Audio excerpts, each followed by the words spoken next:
Well, like, it was an inevitability at this point that this bull cuts, thin lip, little boots would stick her oar in when it came to the so-called refugees that are coming across the English Channel in droves.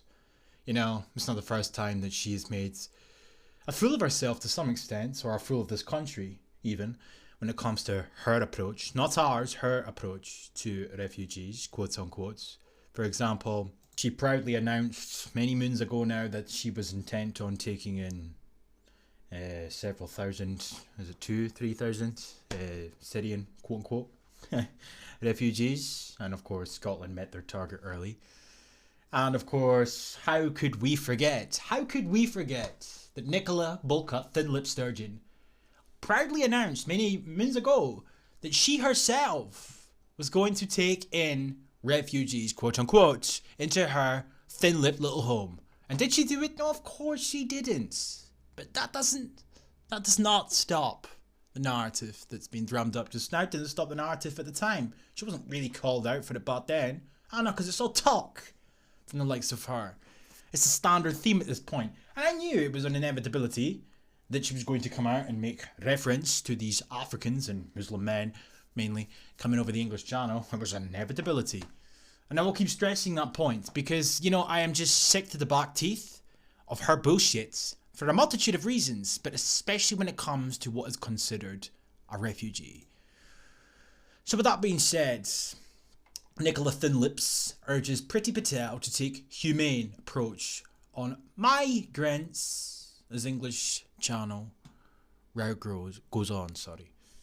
Released today, it calls on Patel to end the suffering. So again, immediately we're onto the assumption that there is suffering involved here, but however, of those trapped in appalling camp conditions 5 years after what was called the migrant crisis. Now, it was 5 years after it was called the refugee, quote-unquote, crisis, you know, the Syrian refugee crisis, covertly changed or subtly changed to the migrant crisis in order to accommodate African people coming over the borders, over the Mediterranean Sea and whatnot. You know, the world's eyes were on the temporary camps in Greece and elsewhere in 2015 after the tragic death of Syrian toddler Alan Kurdi, who was just 3 years old when he drowned as his family attempted to cross to Europe for safety. But even the death of this child is very questionable. And I'm not going to go into details. If you are that way inclined, you'll know what I'm talking about yourself. 5 years on, tens of thousands of people fleeing conflict and persecution and seeking a better life because they live in a shithole country, aka the Africans, again with the assumptions, remain in these temporary camps where overcrowding is rampant and conditions far below the levels needed to properly combat quote-unquote coronavirus. So again, no, why are these camps overcrowded? You know, the assumption continuously is that we need to do more. The pressure is piled on us to accommodate these people. The pressure is piled on us to do more to rectify the issues that these people find themselves in. But nothing ever gets said as to why they found themselves in these positions. Take a step away from the bullshit excuses in relation to fleeing war, etc. and ask yourself why these camps are all overcrowded. Because they've been indirectly, and in many cases directly, invited over here. And they have found themselves in the dubious position of not being able to be processed properly. It's not our fucking problem. And it's certainly not Scotland's problem. But of course, we have a thin-lipped dictator in charge, so it's technically our problem, isn't it? The call has emerged in a letter from Thinlips sent to Patel on Monday when Patel was disembarking from a police boat in Dover amidst renewed debate about channel crossings by illegal migrants. Nigel Farage is amongst those urging a hard line against those crossings, while the BBC and Sky News have been subject to serious criticism for broadcasting footage shot from a larger vessel alongside dinghies overloaded with men, mainly men, sometimes women. Priti Patel has told Tory MPs she's preparing major legal changes that will send the left into meltdown. The cringe is just unbearable. In what's expected to be a ramping up of Theresa Sharia pro-Remain May's hostile environment against new arrivals. The same Theresa May that signed the Migrant Compact, the same Theresa May that under her watch we've seen record levels of legal migration to this country. We're still expected to believe and buy into this narrative that Theresa May was responsible for a so-called hostile environment. It suits the agenda of the left-wing narrative to pretend that that was the case. It's fucking not. Anyhow, Home Secretary, Priti Patel has told Tory MP she's preparing major legal changes that will send the left into meltdown and what's expected to be ramping up of Theresa May's... have I just read that? Sorry. Those making the small boat crossings often pay organised gangs large amounts of money and expect expert organisations, have hit out at the immigration policies that allow such exploitation to take place. The same narrative that they have been running with since the quote-unquote migrant crisis hit its peak, that these wankers from Africa and whatnot were supposedly involved in a smuggling operation. They were obtaining boats and floating across the Mediterranean Sea due to smugglers providing them with said boats. It was bullshit back then, and it's bullshit right now. To this day, I have pointed this out in many videos that I've made. To this day, we have never once found the warehouse where these smugglers have all their boats. How did the smugglers manage to sneak past all of the necessary authorities to provide these people with boats? And on top of that, these people are apparently fleeing war and persecution, mainly men, but let's just take that out of the equation for the time being and look at the simplistic fact of the matter that we have a bunch of people that are supposedly fleeing war-torn countries, fleeing persecution, etc., but they can part with cash. Come on now. I'm just saying. In her letter to the senior Tory, Finlips said the UK must play its part and Rainbow Unicorn Land is ready to welcome those in need. Who are you speaking for when you say this? This is a point that needs to be stressed fully because Nicola Sturgeon and the SNP seem to speak for themselves, but they pretend they're speaking on behalf of this country. I don't fucking want these people here. I don't want migrants here. Right? We've had enough.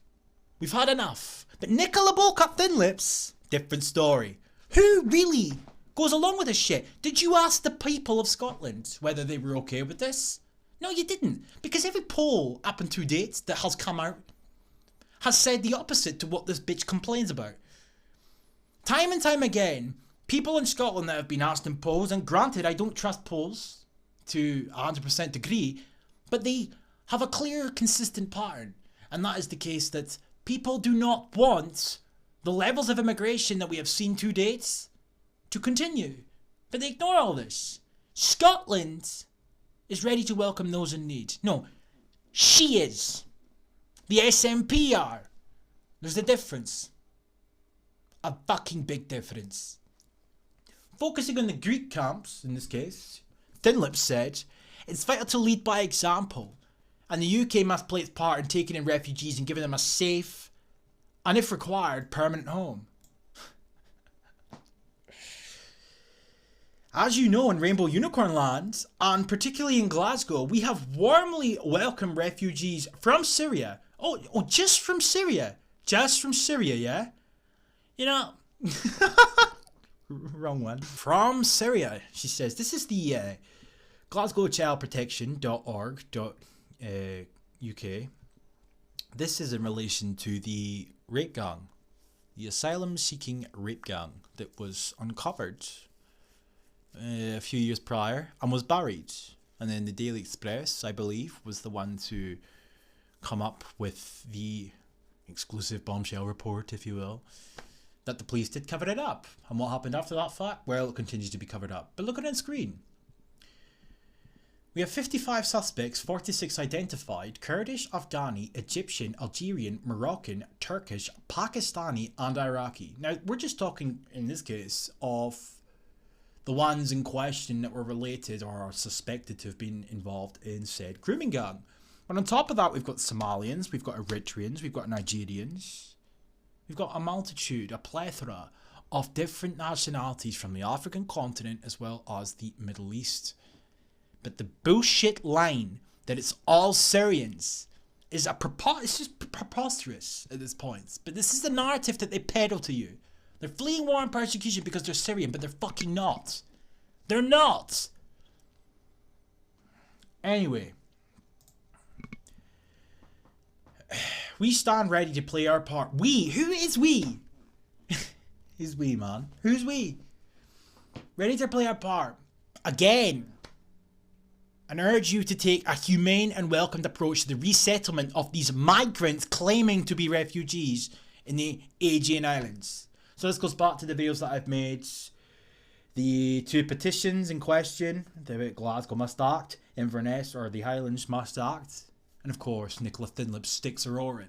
Why should Scotland take responsibility? Why should the UK take responsibility for people in Greek islands who theoretically shouldn't be there in the first place? It's people like Nicola Sturgeon and her lackeys, her cult members, and many other politicians across the Western world that are actually responsible for why these camps are as overcrowded as they are. It's not our problem. It's not our responsibility to take in people that wouldn't be there if the likes of Thinlips never opened that thin-lip fucking mouth.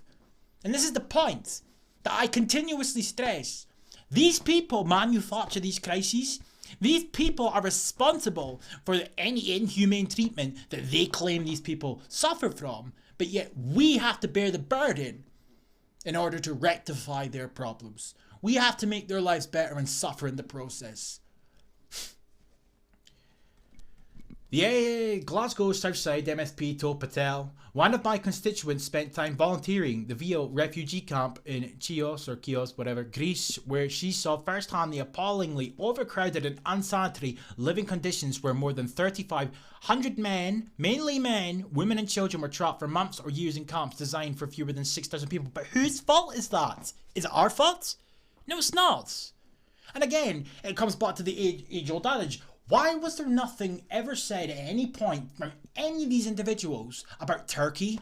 Because they were in holding pens, effectively, in Turkey for many, many moons. Nothing was said about it. They didn't care. They didn't care when Turkey wouldn't let them go back to where they came from, that forced them towards the Greek borders. No, they didn't care about that. The only problem that they had during that whole situation was the fact that Greece decided to take some form of matter into their own hands.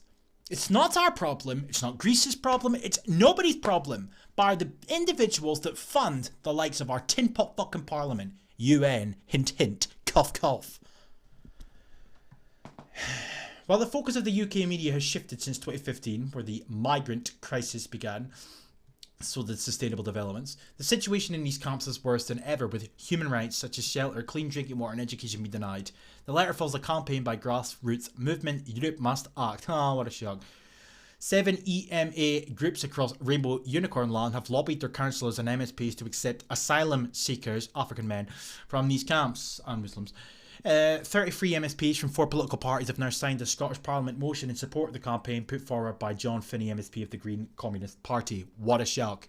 Spokesperson Rebecca Martin said, "We are delighted that the Thinlit First Minister has responded to our calls for Rainbow Unicorn leaders to intervene in this matter. We believe the UK is duty bound to assist in the evacuation of these camps." I mean, it's... oh well, it helped to construct through its membership of the EU and to reverse the hostile migration policy it continues to support by funding an aggressive militarised border regime in the Aegean Sea. We will now be urging MSPs or MPs to put pressure on the UK government to play its part in putting an end to humanitarian crisis at Europe's borders. Okay, and the last thing I'll leave on, as I've said in a multitude of videos before, let's just say that we emptied these camps. Then what? They'll fill up again, and the same thing continuously happens. So there is a multitude of other articles pertaining to the same issue, but I'm not going to go through them all because I've been on the mic for far too long now. Thinlips welcomes welcomes refugees in letter to Home Secretary. And of course we've another one here. Nicola Thinlips writes to Priti Patel urging UK government to be humane and help relocate migrants pretending to be refugees. So, I just thought I'd make this quick video here. Bit of a rant again, as per usual. But you know, it is what it is. Peace.